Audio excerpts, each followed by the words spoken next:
In this video, I'm going to show you how to make a full screen picture using your iPhone camera.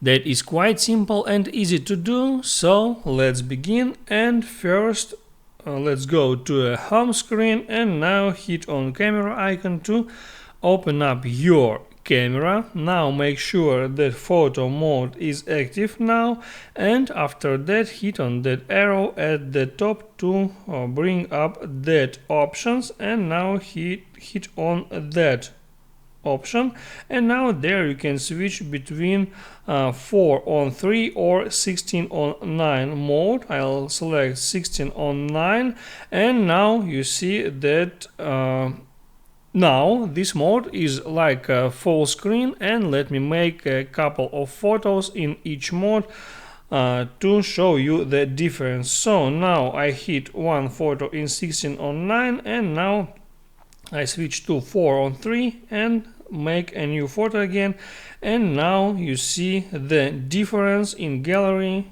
You see the difference between that two photos, and basically that's how it works, guys. So don't forget to hit the like button and subscribe to my channel.